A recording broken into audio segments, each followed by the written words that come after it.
Yeah, welcome back to our Dub 2.0, where every week we explore the dichotomy of relationships between humans. This is part 2 of the second episode in the love series. Part 1 was earlier today. We got into the New Testament talking about agape love.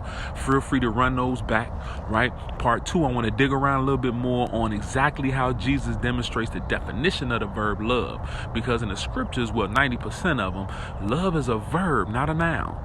Now, the word love in English is so unaccommodating and unhelpful. I love my wife, love my children, love my parents, but I also love donuts, frosted donuts, cake donuts, flour donuts, pumpkin spice donuts, the super donuts they sell in the hood now that they used to be in school.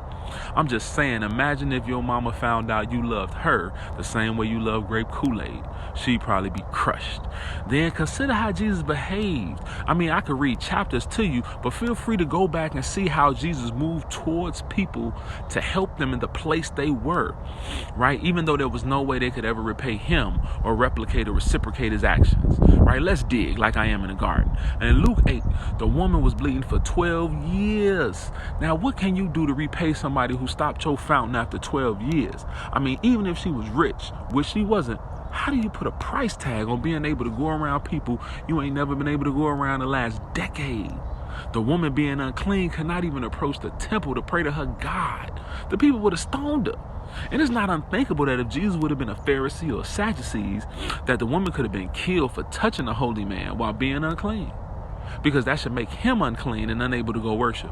But Jesus came to live out Isaiah 6, where instead of uncleanness spreading like some type of ancient coronavirus, when the woman touched Jesus, virtue spread to her and healed her like a breath of fresh air after breathing pollution for so many years.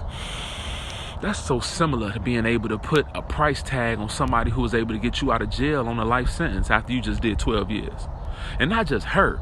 Every miracle he performed was the type of miracle that's impossible to be repaid. And it was almost always performed by, to a person who, let's just say, is not rich, okay?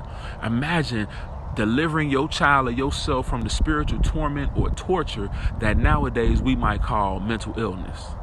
Then upon further recollection, Jesus didn't just show love to his friends and followers. Jesus moved towards miscreants and disenfranchised, the oppressed, poor, and hopeless. If you ever fell through the cracks, Jesus is your man, so to speak, demonstrating love in every story and in every moment of his walk. Our Dub 2.0. Check out part 3 coming soon, an hour or so, couple of hours. 1.